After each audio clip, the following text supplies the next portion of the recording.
On this episode, we're talking with ProShop Life with operator Jashane Lagarde. We're going to explore the ins and outs of what goes on in the Pro Shop, popular and unique questions with advice for beginning, intermediate, and advanced bowlers. All that and more on Let's Talk Bowling.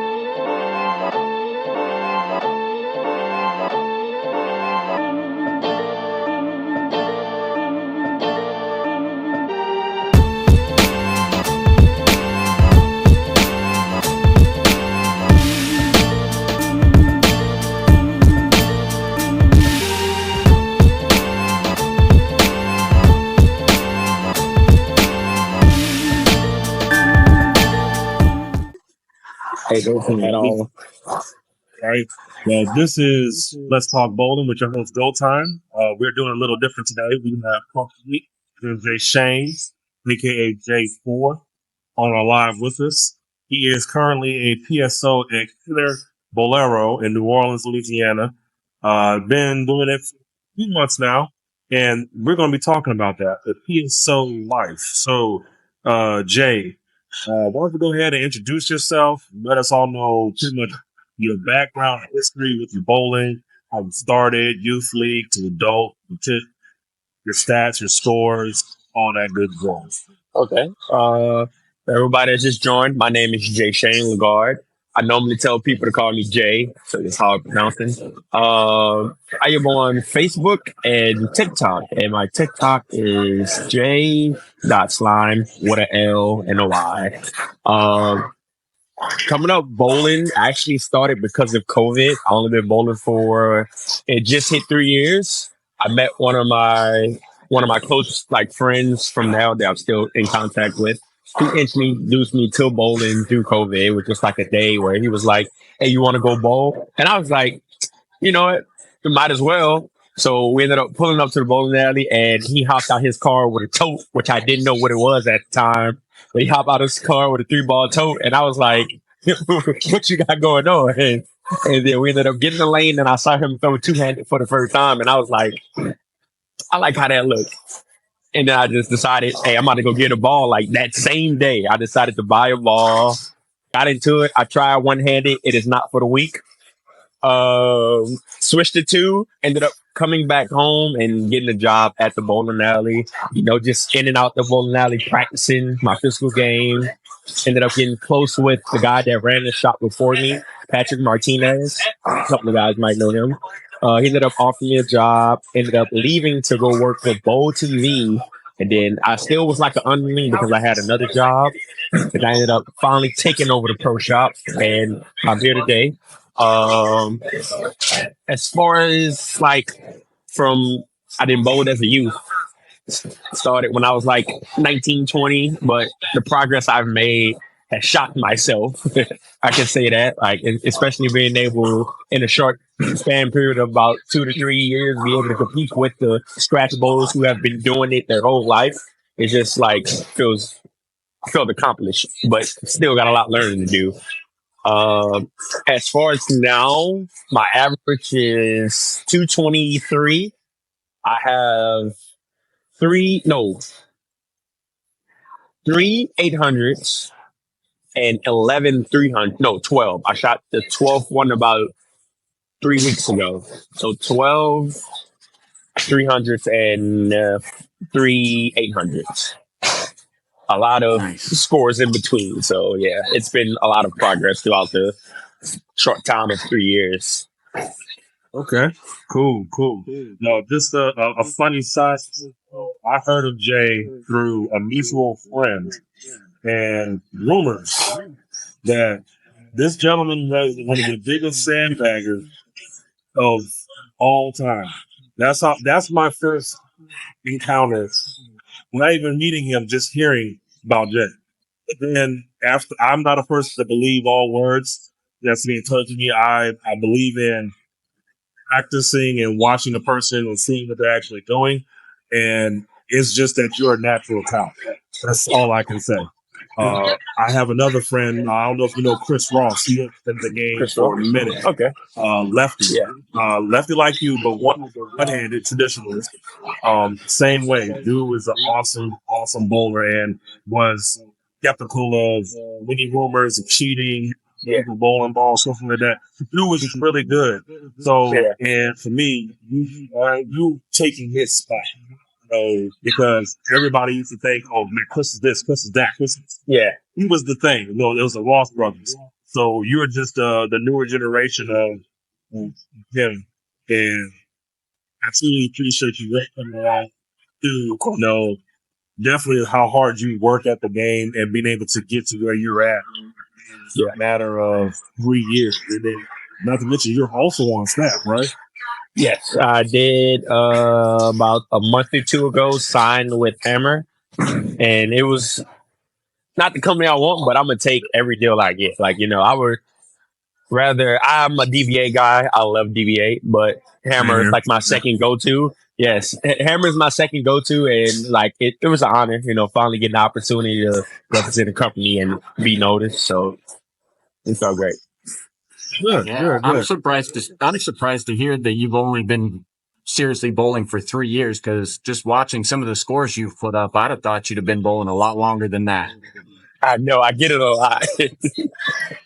Yes, it's just been 3 years of constant practice, and what I try to tell, like especially the youth that in and out the bowling alley that I work at, I try to tell them like, don't focus on score. Like, why are you focusing on score? Score is not going to get you nowhere if you're not repeating the same shots. So, like, I try to tell them with the mindset of going into practice is making sure your fundamentals and your approaches is down pat. Because if that is like correct, then the ball will follow behind all that. Like, if you do everything in the front of the lane, everything down the lane should, transition from the first part of the lane. That's what I found.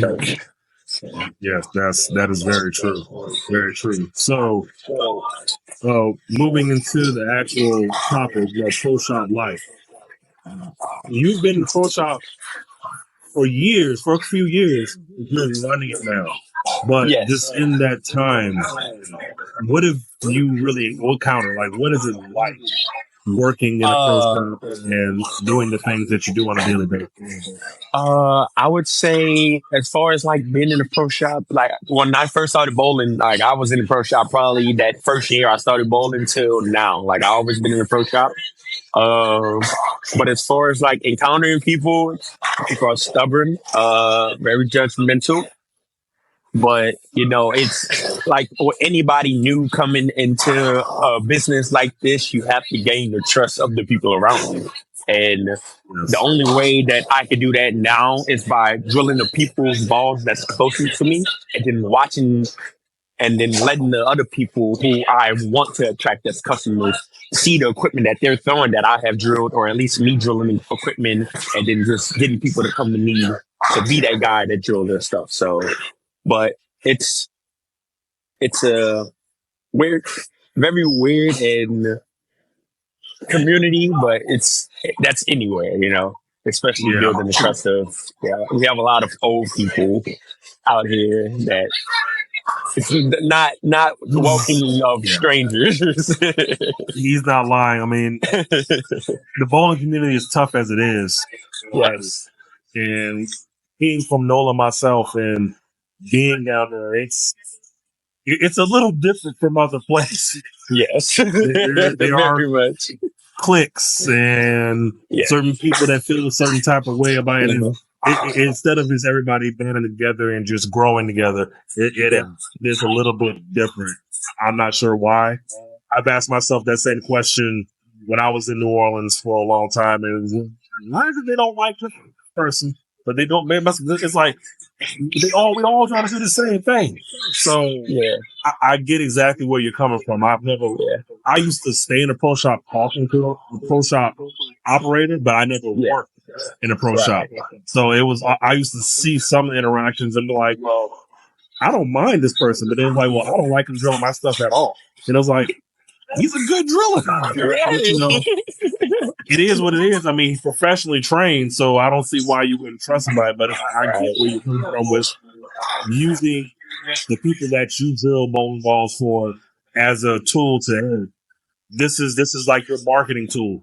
They're doing well with the you put out there. So I've been getting more customers because of it. Like especially since, well, you know Norm. He Yeah. travels a lot, especially with Tulane, and he's out of the shop a lot. So that gives Mhm. me the opportunity to branch out to some of his people that when he's not available, they come to me and they be like, "Oh, Norm wasn't available, but I'm trying to get a ball and get it drilled up." I'm like, okay, girl, I got you. Then I ended up drilling it up, and they like it, and they're like, "Okay, this.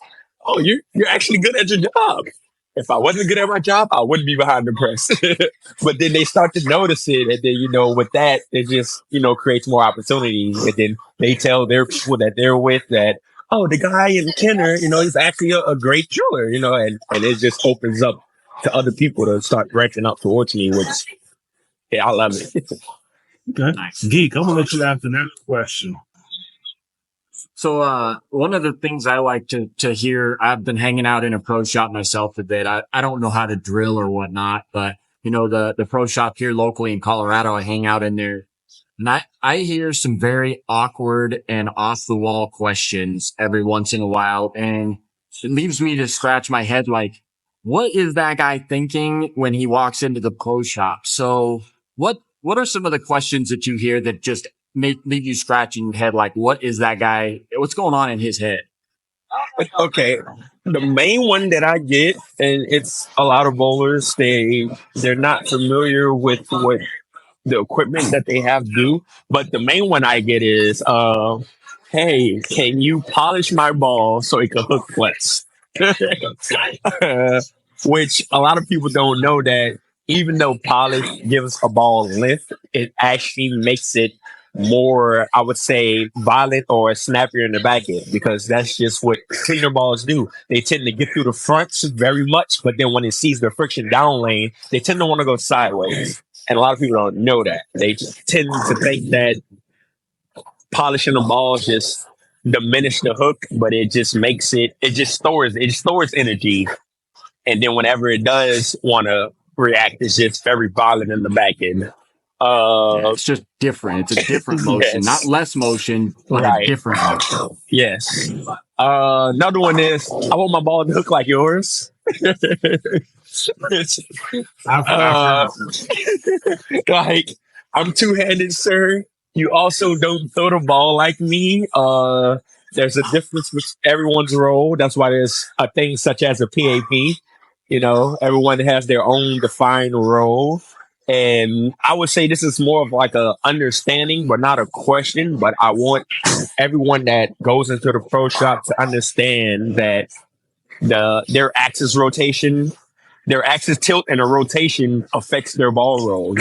Everyone's is different, and then that can determine what type of layouts and different length of pins that you can put on your ball to give you different rolls. And a lot of people don't understand that. Like I have one guy which he comes around the ball a lot, so obviously the way his actual rotation is, it's gonna be more of a smooth roll no matter what I put on the ball. And I ended up drilling him a Beyond Infinity, and I put a 50 by 4 by 30. So obviously with that veil angle at 30, whenever it does see the friction, it's gonna want to like turn the corner real sharp, especially with a ball like the Beyond Infinity. But for him, since he gets around the ball a lot and like he's a high track roller, his track like goes over his fingers, it's just a smooth, like nothing too crazy. It's just very continuous. And I tried to tell him, but he didn't get it. And it's just I would say with others just going into a pro shop with the mindset of not saying we know everything, but at least take what we tell you guys into consideration. And we're not talking because we want you to buy a ball. And that's what I try to tell people. I don't sell equipment because I'm trying to make profit, because I don't get, I forgot what it was when you make sales. I don't get that. I'm an hourly worker and I'm going to suggest what I believe would fit you the best. I'm not trying to make a sale because at the end of the day, I want you to come back. So, Yeah. yes, it's very hard trying to talk to people. With that being said, though, I do appreciate that. That is a trait a lot of PFL. I'm not gonna say a lot. That's a trait that some PSOs that you find very rare that prove what it is that you actually need. Yes. Most will just make the sell. I'll give you what you want and let you go on, and we'll scratch your head. That's what I wanted to do. Well, you don't want to listen, so I'm not going to argue with you. I'm going to sell you the ball. Right. So, hands you.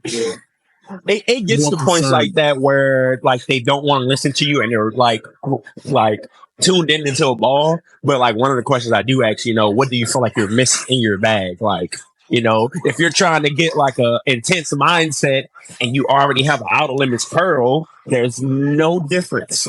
Other than the layout you might put on it, but it's going to be typically the same role. So, like, what do you feel like you're missing in your bag? Like a first game ball, second game ball transition, burn. Like, what do you feel like the missing pieces in your bag and you're starting to have trouble of still putting up scores? And that's what I try to get people to think about whenever they're going into their next ball purchase. Okay. All right.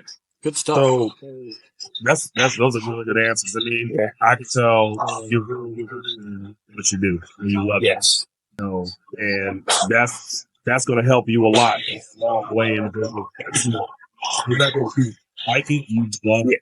Doing what you do. You love it. So in that sense, you earned a customer in me, and I know I'm 100 miles away. Come on down. Make that trip and come down there and see you. Because I'm a little farther than that. Come on now. I take everybody. I ship balls. He'll send it to you. Yes, I'll send it to you. Yeah. Getting a lot of comments in my feed here that say they a lot of comments saying they would shop at your shop. Yes, then it's just so you're earning customers this way. And if you're wondering where he's at, he is in Center Division. 3640 Williams Boulevard, Bowlero, zip code 70065. So hit him up. We'll get his information so you can talk to him and definitely get some equipment for him. Let's blow him up. The next question is kind of the opposite of the deep. What is a very less common question that you get? Something that actually make you scratch your head and think what it is that they're asking you. Just pretty much like, have you gotten anything like that where it's like, I didn't expect that type of stuff?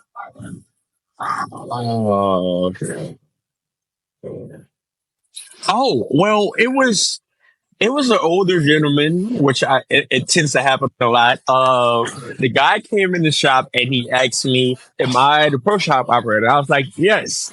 Then he asked me, "What hand do you throw the ball with?" And I said, "I'm a lefty." He said, "Oh, well, do you have any righties? Because only righties know how to drill my ball." I was like, "No, I'm the only one that's able to operate the press." The only thing I could have did, I just suggested him the norms around the corner. Like, I can't make you make like I can't do anything to make you make me want to drill your ball, but I'm a lefty, sir. So like I can't help you. Patrick just commented and said that's a new one. That's after her. I was scratching my head not the word. Like I sat there for like an extra 10 minutes still trying to process what happened. And I was like, okay. Yeah, that's definitely different. That's definitely different. I'm gonna go in the Can you drill? Are you left? You can't drill my stuff. You're not right here. You don't like. I wish somebody would walk in my post. You can get out. You can go. You're wasting my time. Go ahead. He's gonna let you get this next one so you can get to hiding. Yeah. Dwight actually had this question. He was thrown in there. Does being in the pro shop help your game individually with all the things you're learning all the time about different drills, different cover stocks, different cores? How is it affecting your game being in the pro shop versus just being a bowler outside of the pro shop? I would say, especially one thing I would say, which I could amend to that, being in a pro shop has definitely tuned my game. And not only because of like it being more experienced job. But obviously, the people that come through the pro shop, like I've had some successors before me who've been in the game longer than me and was able to give me at least some of the mental knowledge that I didn't have to be able to process the game better. And then also, like I was saying, understanding my equipment better. You know that different layouts. Like as far as an open bowler just coming, majority of the like stuff that you would get is, oh, I want this ball to hook more, or I want a ball that hooks, instead of like actually having the mental knowledge of knowing what layouts do the balls, like knowing that valve angle to what how the back end will react, knowing the distance from the PAP, what would do to a ball, then also knowing that, oh, this cover stock is like 3 times stronger than this ball. So obviously, if you put the same layout on each ball, it's going to be a different roll because they have different cover stocks and cores.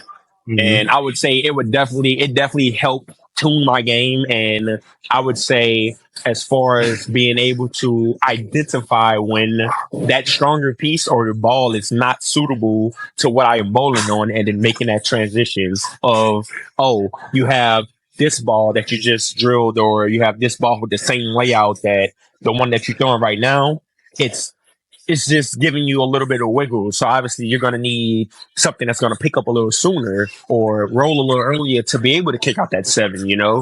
And it's just like being able to identify that and match up well with the lanes has helped a lot. So I would say that being in the pro shop has very drastically improved my game, other than the practice, just having that mental knowledge.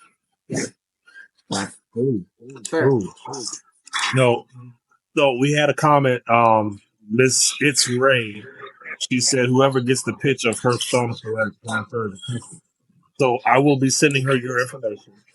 I'm not sure where this is from, but we gonna get you some customers up in here too. Okay, So okay. Rich Ray is in my side of the live, but definitely I'll have to reach out to you. I'm not sure where she's from, but she sounds interesting.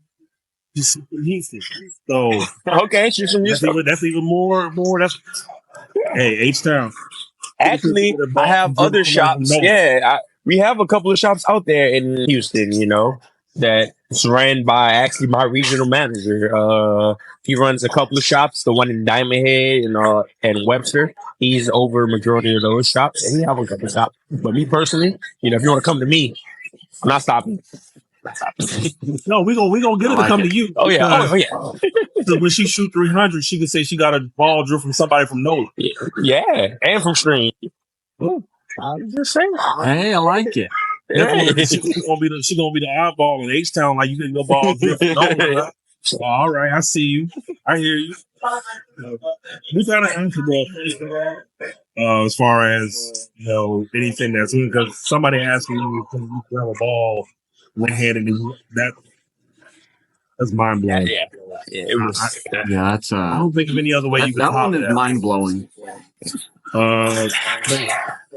Being in the pro shop, and I like it.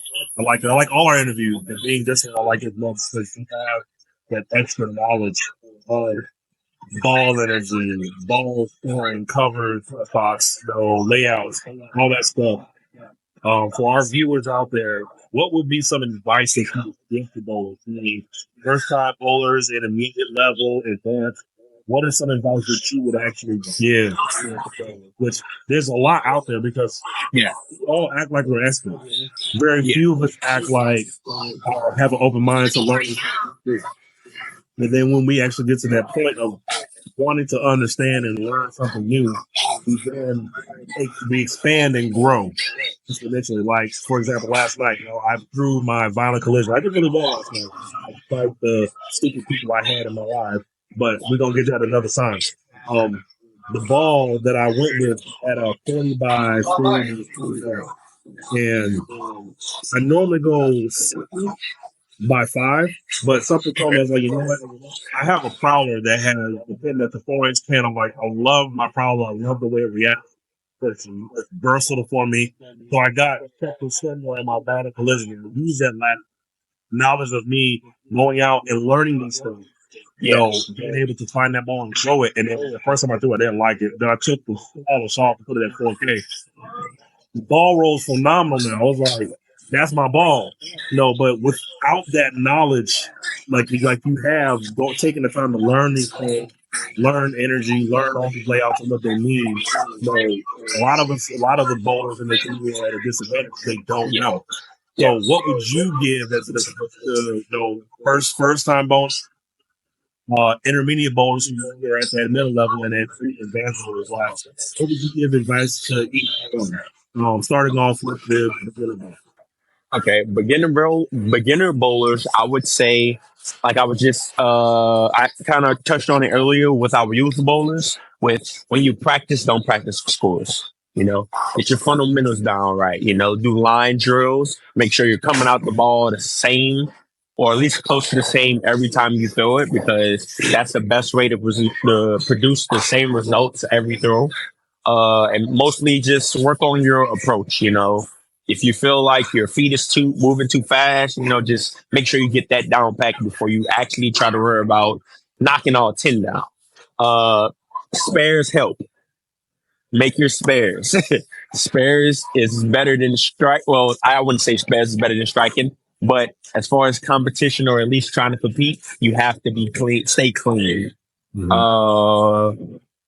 I would say for the next level of bowlers, surface matters.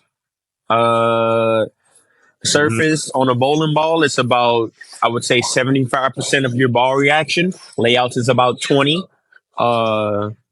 You might have the right layout but wrong surface on the ball, like you were saying. Majority of my balls I hit with 3,000, and they're all giving me different reactions. But since I'm behind the ball so much, they tend to read a little early, and that 3,000 just giving me the length that I'm looking for. When the ball does what it does in the back end, surface plays ton of it's like the main thing.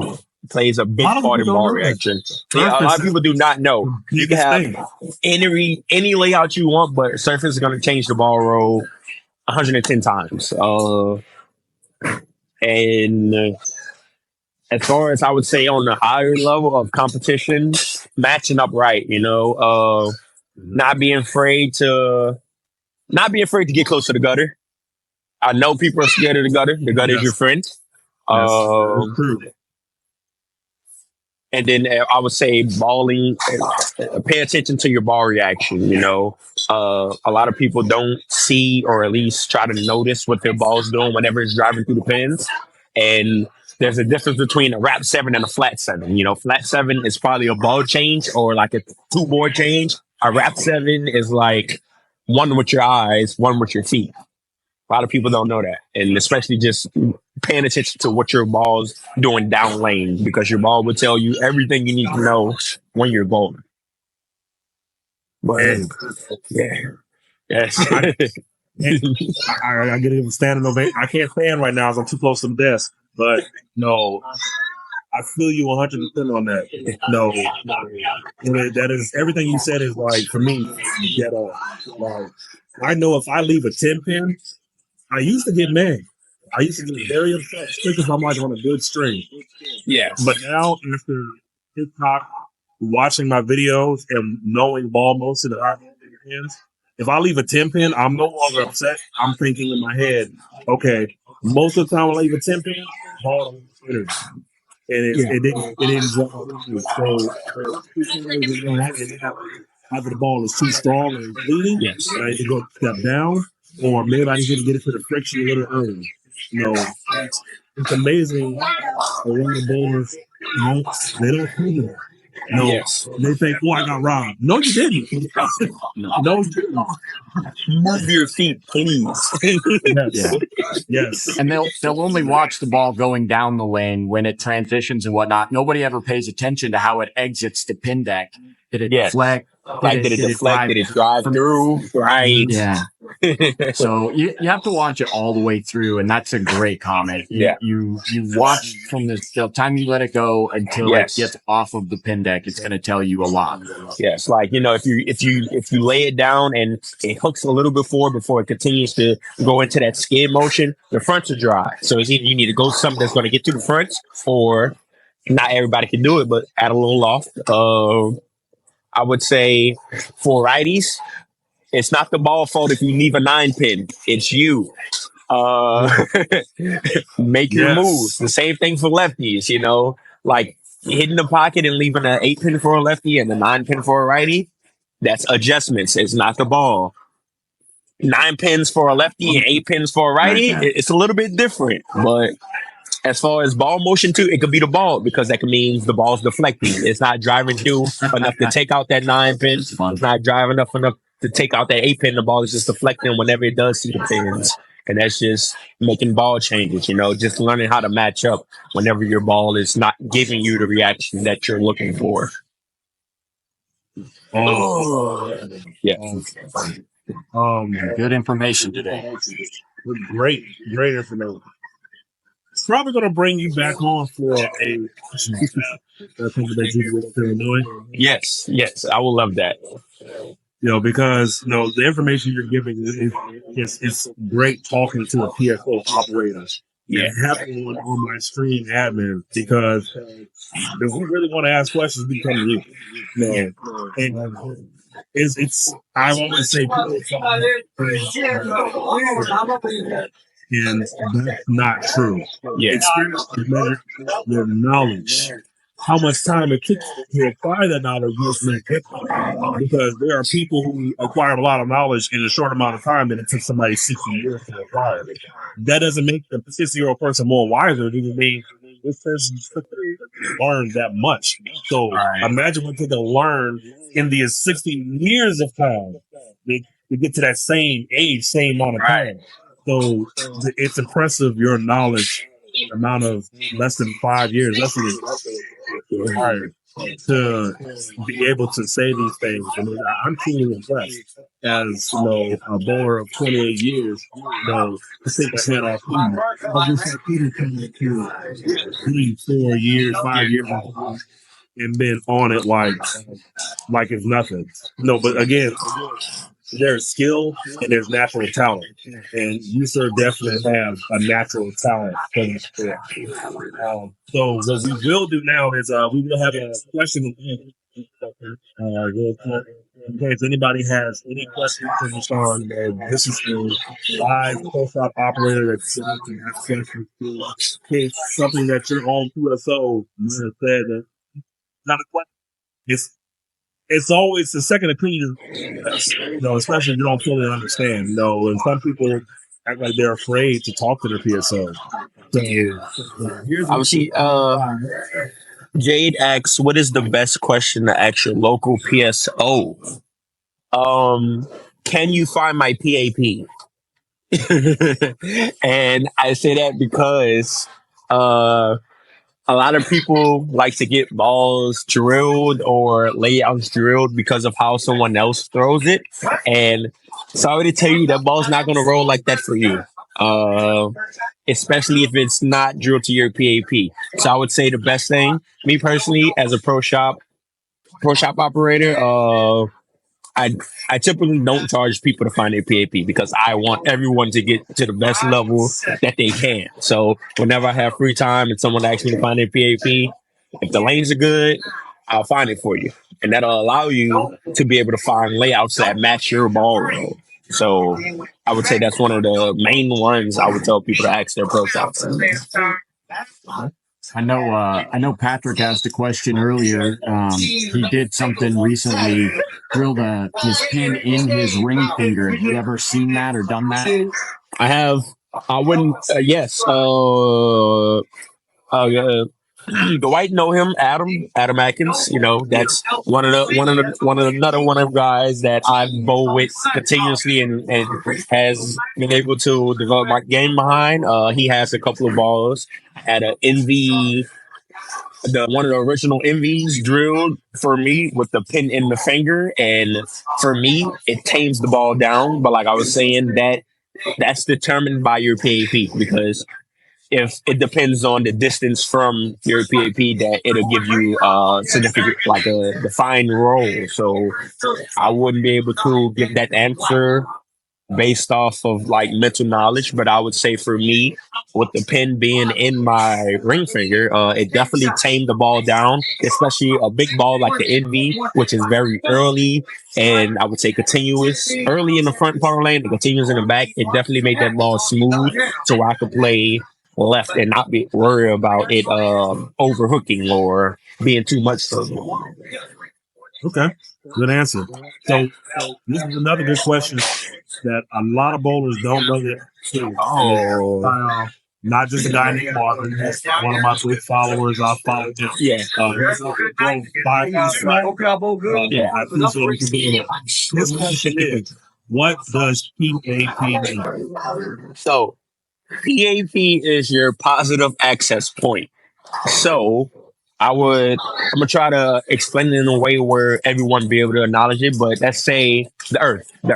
So everyone knows the Earth has an axis. You know, if you stick a pin through the Earth whenever it rotates, that it spins around at one point, no matter if it's tilted or not. And that's the same for every bowler. Every bowler has a point to where if they stick a pin through a ball, it's going to roll around that point before it sees the friction, which is uh, independent factor of changing ball roll. But as far as through the fronts of the lanes, whenever the ball is seeing oil, it is the one point that your ball is going to spin around until it sees friction. Everyone is different. And if you notice, your ball might have an oil track on it different compared to someone else you bowl with.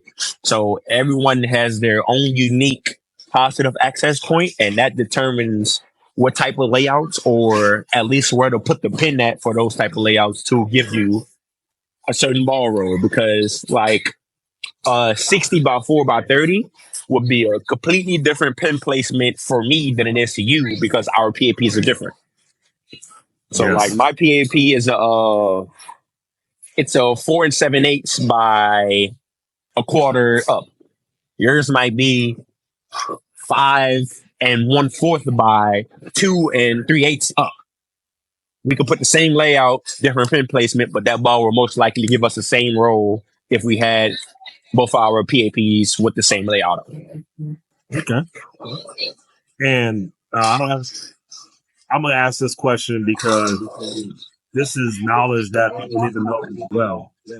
But first, someone else did come in with a question. Not just Mark. He said, "Thank you, God." Dated BMX. He asked the question, "Do you recommend QLS or dual?" That's a good question. So me personally, I use dual angles. I don't know. It's kind of I've tried 2LS or LS. I think I forgot the name of it because there's It's one 2LS. for two. It's one for two-handers and there's one for somebody with a thumb, with a one-handed bowler. There's Yeah, it's QLS for two-handers and no thumbers from the Star. yeah, And that's but just what they use. This is system, kind of like their yeah, their 4x4x2 system. yeah. It's something like that.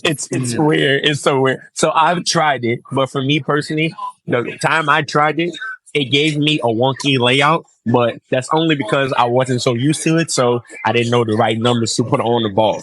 Me personally, I use dual angles. Those are the most simplified for me to understand because when I first got in the shop, that's what I was brought up around, and that's what the guy that was there before me taught me. So those are the most simple ways for me to lay out a ball. As far as comparing the two, until I actually figure out what all of the 2LS angles comprehend or transfer over to a dual angles, I can't tell you the difference in the same between each of them. But me personally, I use dual angles.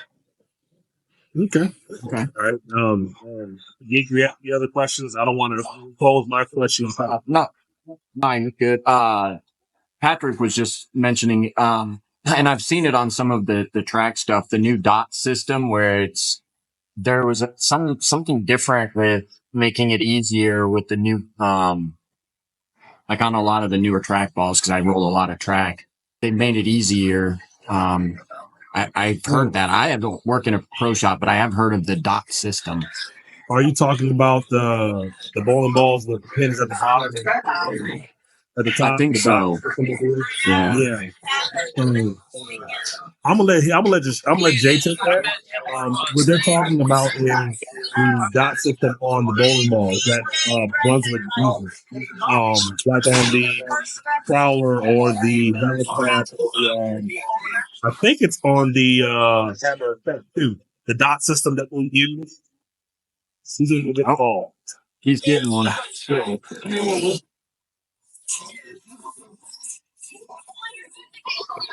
Are we talking about this? Yes, the dot Yes. system. That dot system used Yeah, by because it's got this, and it's got the pin, and it's got that dot. Yeah, so it has the pin, CG, and then the match dots. Yeah, in the very bottom of the ball, you have the pin, so you don't have to worry about drilling. Yeah. Oh wow. So Yep. His question was about that, and I'm gonna let you take that. My opinion on it, but what do you think about that system? I've been seeing this so much, I didn't know it was nothing new. I would say it's a lot easy because I've been noticing, especially with a lot of the older balls. There's been, for me, when people come in older balls, it's kind of hard for me to find like the CG whenever trying to line up the pin with the CG. So I would say this makes it easier as far as like to be more accurate with whatever layouts I'm trying to determine to put on the ball. Because it's easier to go from this dot or this circle to that dot than it is for wait, got one more ball coming. Hold on. You just dropped today. Yes. It's like show and tell. Like it's way easier for me to go from that than for me to go from this pin to that CG, which you don't know exactly where it's at because it's a T. But if you ever look closely to the T, it's like right. Oh, you can't see it. Right at the tip of that flame, which it'll be hard for someone not knowing that to lay out a ball properly. But I would say it definitely makes. The time I didn't know that. Yes, it's weird, but it's a lot easier, especially laying the balls out to be a little bit more accurate with laying it out. And to add to that, the dot system, and in my experience, they created it so that when you want to drill through the pin, you can actually do so without messing up the integrity of the bowling ball. Because a lot of times when you drill through the pin, it's prone to cracking. So that's why they created it. One of the first balls they put it on was the Brunswick Fearless. And then after the Fearless, they had it on the Hero, they had it on the Prowler, and I think the Deviate Frequency. And since then, that came out like 6 years ago. Since then, it's the staple that they put on higher end balls. That if you want to be real specific on a type of drilling, and like for the pros, you can do so because it allows you to drill as close to the pin, well, the second pin as possible without having to disturb the integrity of the actual ball. But you did get another question from Jaded BMX. He's obviously a fan. Thank you for watching. He asked, how often should you have your PAP checked? Not that frequently because there's really not going to be that much of change unless you're changing a lot about your game. Me personally, the last time, which I should find my PAP again. The last time I got my PAP checked was about 2 years ago. And it still rolls fine for me. All my equipment tends to do great. But unless you're changing your game dramatically, you should not get it checked that often.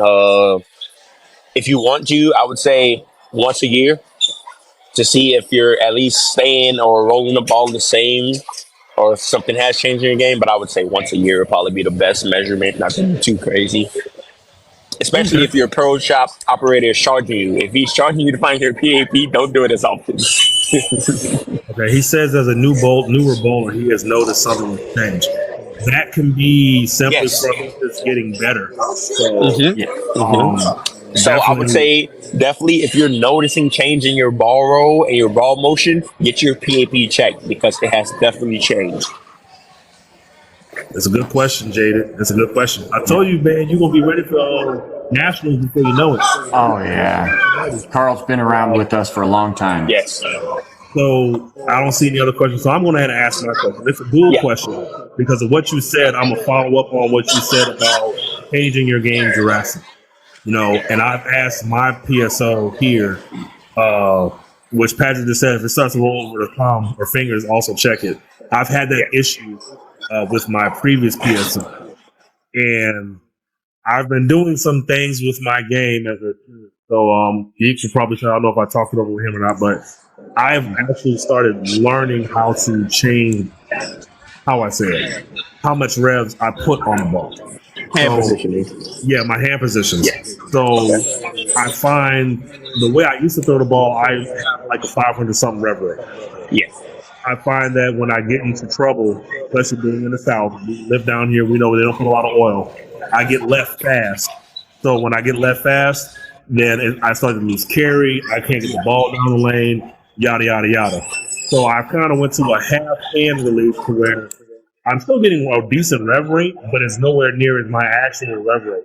So I can get further right, at least 10 boards right, to what I would normally say and throw the ball and be one more consistent doing it. I'm a lot more comfortable doing it. But my question is for that, would you suggest I get my PAP checked or changed and start getting balls drilled for that particular release? Or since it's an adjustment and really the way I throw the ball is not the natural way, is it something that I'm doing differently to get the ball further down the lane? Should I just not just leave it alone and leave it as Okay. There's two things I can say to that. I sort of kind of do the same thing. So, but typically with me, when I'm playing the lanes, a lot of people like I would easily, if I had a chance of shooting 800 with three different balls, I would. And that's only because me being as a bowler, I like to stay in a certain position of the lanes. I don't care if the ball is striking. If it's taking me out of my comfort zone, I would get out of that ball in 30 seconds. And that's because I like to play a certain part of the lane. So, like, say if this ball is starting to check up, it's not kicking out the seven, or it's not rolling good enough, I would change to a ball that allows me to stay in that same spot, but give me the look I'm looking for.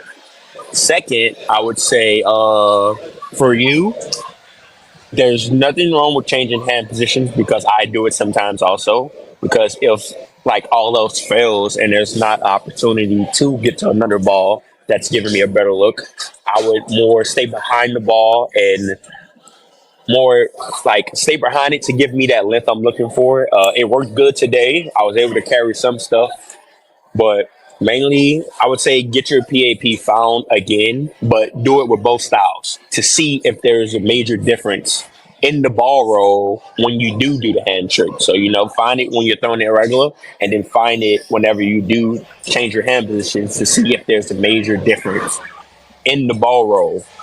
And then if there is, whenever you do feel like you have to transition to you change your hand positions and then like getting left, then to have some equipment that's drilled to play similar to the stuff that you're throwing whenever you do throw it regular. okay? Uh, You definitely answered my question because that's kind of where I was yeah. going. As Dwight would say, I'm rev challenged, but I can, but I can move left. I've proven that I can Yeah. move left and get more on the ball. Yeah. And I was going to go along that same line. How drastically does that change your PAP? If I'm way off the back, 'cause I am an up the back straighter type bowler. And when I have to get left, it really makes me change some of the things I'm doing and getting around the ball different. How much does that change where the PAP would be? And is it a good idea to have two separate types of equipment?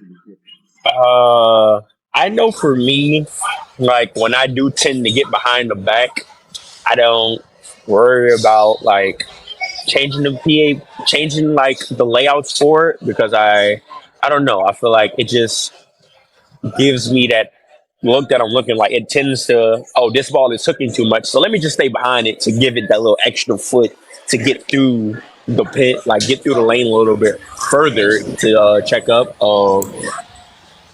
That is a great question. I don't know how I would answer that. Uh, Me personally, what I would do is I would just put layouts to make the ball go a little bit longer. Because, like, well, I wouldn't even say that because I have about a solid 3 layouts that I put on all my balls. Um, and obviously, the ball would determine how that layout affects or rolls on the lanes. But that is a great question. If you feel like it's necessary to, okay, I would say this: don't be afraid to like basically get uncomfortable in a game that you're learning. Like if you feel like it's you're gonna get uncomfortable because you're not gonna always have a look or know where to throw the ball. So if you have to get uncomfortable to score or knock pins down, then don't be afraid to do that. And if That's you a good have to answer. like it's kind of hard Yeah, I because am like uncomfortable I when I can have to only get way yeah left. yes like uncomfortable it's a good thing. I feel like if you're comfortable and you're not scoring, then it's frustrating because you're like, I'm throwing the ball good. Like I'm doing everything that I'm doing. So why ain't I'm carrying how I normally do? So like, don't be afraid to get uncomfortable. Yeah, I agree 100%. And that's why I asked because uh, Geek is saying, he gets uncomfortable getting left. I've practiced to the point to where I can play up 5 and I can play 30. Yeah. It really doesn't matter to me. Do I love playing left? Hey, it's funny. If you give me a shot, swing it over 20, out to 5, let it come back, you are not winning. But At then all. it's like I'm equally as dangerous if I can play 10 to 5 and let the ball come back. So Yes. it's the comfort of Yes. making. I want to be sure the ball's going to roll. So I think I'm going to take your advice and actually get that PAP measured for the two different styles, so I can have a broad range of equipment from if I'm playing straight to where if I'm swinging alone. No, Yeah. don't wrong. I love the swing alone. If I had the chance to swing alone all the time and Oh the shot yes. was All there day. All day. all day, I would do All it. day. Straighter. Like I'm gonna my go money straight. is like 25, 30 to 5. If I could do that, I'm sorry, you're not beating me. You're Mhm. not beating me. But then like I have the Tundra Fire with 3,000 on it. That's my if I have to play up 10 to 5, I would do that. And if that ball gives me the look is giving me, you're also not beating me. So like, but that's coming with practice. Like I got to the point Yeah, where I'm not always going to be able to be in my comfortable spot. So I got to the point where play this spot. To if it ever comes down to that, you'll still be able to score how you do when you are comfortable. And that took practice, being uncomfortable during practice to be able to get that down pack. Standing even farther than that, like 35, 40 to 5. Like you have to be very versatile whenever it comes to bowling. And it just practice, practice. no, it's that's good you're saying that. And my nephew just came into the chat, so he's just now picking up the bowling at 15. He's Yeah, getting frustrated today with trying to yeah, no, it takes time. This is not something like basketball. And even in basketball, you you gotta practice. You gotta keep up at some point, But you definitely gotta keep practicing and keep at it in order for it to get better. But Looks this like will he be froze. There he my is. yeah. There next we go. I had question. froze for a second. My next question and the last question I think will be good and beneficial for all the people in the chat is how important is PAP to Pender? PAP dependence. It is very important. Anything. So I actually have when I first started learning, they gave us a little book to give us the information on drilling people balls for their PAP. Anywhere from like a 0 to like 2 3/4 pin distance. That's basically no ball reaction. It's going to be straight, and the same from like 5 3/4 to like a 9 or 8 pin distance is going to be about the same thing. Those are going to be the balls with the less flare, so they're not going to give you as much hook potential. It's not going to give you much hook potential as the balls between like 3 and 3/4 to like 5.5. So that between that distance is going to be the balls that give you the most flare potential. And flare potential is, if you ever look on your ball, the distance between the flare rings, whenever they're close, that's the least amount of flare potential. And when they flare a lot, that's most. And then people also don't know that if your ball's not hooking, like your big ASIMs, it's the ball. They burn up in the back. That's the ball. But also, that lets you know that the layout on the ball, which most likely it's a high flare ball, it's going to make it diminish, because sometimes whenever you have too much flare potential, that just, like I say, it tends to make the ball burn up and not finish in the back end. Yes. So I would say that sweet spot for most bowlers, that three and 3/4 to 5. It's like the sweet spot for majority of bowlers. But it also depends on your rev rate and your ball speed. I typically like to put lower end pins, like 3 to 4 inch pins, on bowlers with high ball speed and high rev rate. People with I would say medium rev rate with low ball speed, I would tend to put like a 4 to 5 pin distance, and that's just going to give them that length before the ball tends to pick up a roll. And especially with that veil angle, for dual angles, veil angle is going to be that second degree or angle that you put on the ball. That is the most important angle for at least symmetrical balls. Asymmetrical balls, both angles play a part, but in symmetrical balls, only the one that really matters is your PAP distance and your veil angle. Those are the most two important. Mm-hmm.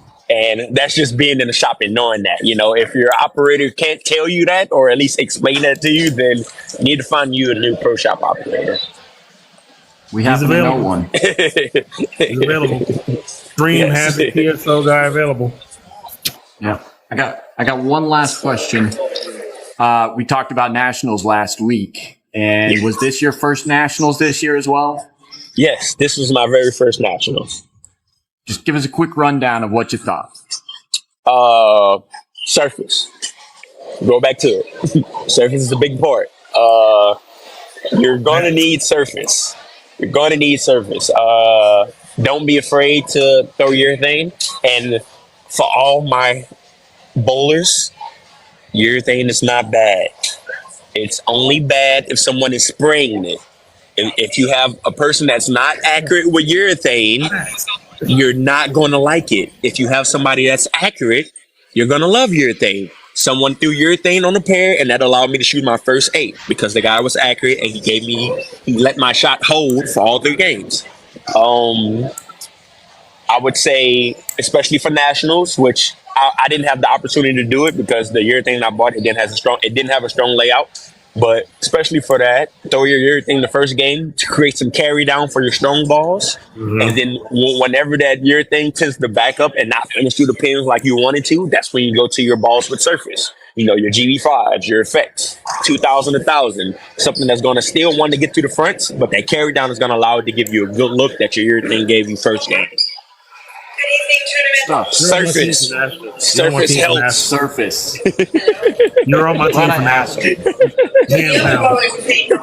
I made this executive decision. He is on my team for nationals. A lot of people don't know that urethane helps. It can help for sure. It doesn't always help, like you said, but and not being afraid of the urethane. Like when you walk up and a lot of people see the ball on the rack and they're like, "Oh, they're throwing urethane." I'm done. It doesn't always mean but then that goes back into not being afraid of the gutters, because most likely a person that's throwing urethane is going to get straight.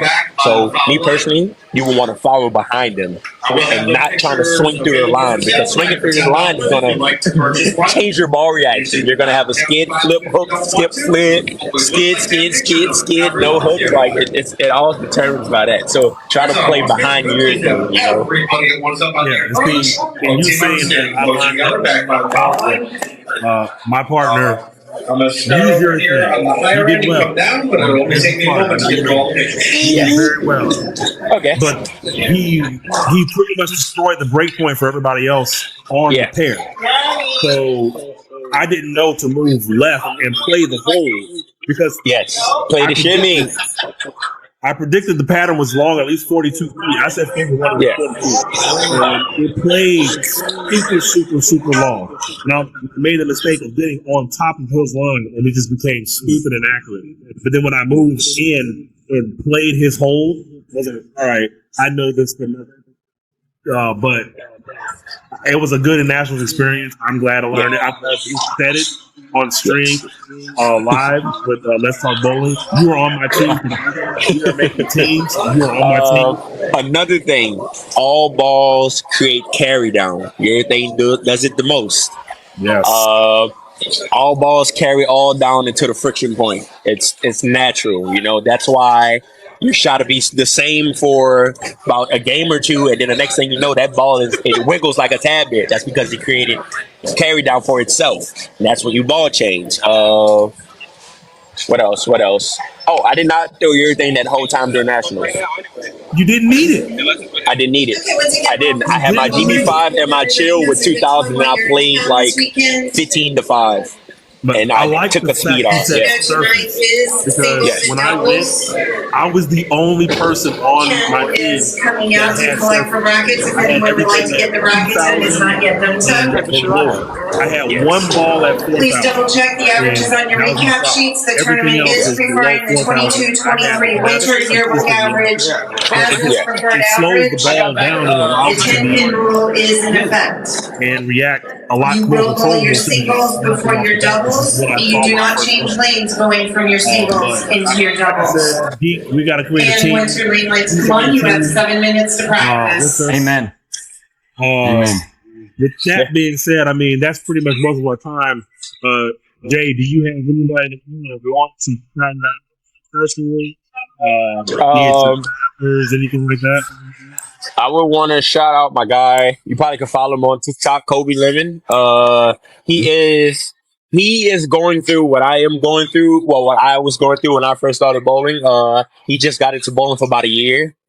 He's been called a sandbagger. He actually been disqualified. He has been re-rated, but that's because he's been around me, and obviously the way I practice and like things I do, it has tremendously affected his game. And he just started working under me, so he's also getting the pro shop environment. So he's actually right next to me. A guy. He's also like he's experiencing the pro shop life and understanding what his ball does whenever and when to make changes, and that has helped him especially with his average and dominate handicap tournaments. But obviously, you're striking 230, 220s, and your average is high in tournaments like me, you're going to get called a sandbagger. But it's a process, especially being in NOLA and running into the older crowd. They're definitely not going to like that. But what else would I say? Just shout out everyone that's been through this journey of me getting closer and more into this sport. Adam Atkins, you can follow him on TikTok too. I forgot his name is backwards. His name is backwards on here. His last name is his name, Moose. And Stream Bowling, just for giving me the opportunity to be an admin and interact with people all around the world and just make this group something that everyone could enjoy and have friendly competition. Just being able to compete and then see everybody else. The way they bowl, run into different bowlers, being able to compete with people you never met. Just creating that second family. It's a great experience, and proud of it. Yeah. We appreciate you definitely 100% your knowledge and what you contributed to stream and everything that we do. And then he's showing out. So Yeah. they're getting the big story. You're carrying us on your back, you and Josh. Who we gonna have on the show next week? So same topics. ProShop operator. We definitely will have Jay back, and we will do a pretty much Arsenal review or build your Arsenal pockets because Jay has an Arsenal like nobody's business, and it's best that he's left-handed to be able to, even for right-handers. Because we have be able to Yeah. create an arsenal from a side that doesn't have that much friction to give you some insight on what you should do if you have friction. So we're definitely going to have this show. Next week, as I said, Josh, who recently won our team, he will be on the show, and we will be talking about consistency. Besides Jay, he is one of the most consistent left-handers that I've seen. He's a consistent left-hander, one-handed. So we will be talking about consistency versus left versus right. What do we see? I think that's going to be a very interesting goal for next week. But we don't have any other questions, and this will be the show. I'm host Dave. This is Coach D and Day 4, also known as Jashane. We will see y'all another time. Let's Talk Bowling is signing off. Catch y'all on the flip side. All righty. Hey, y'all.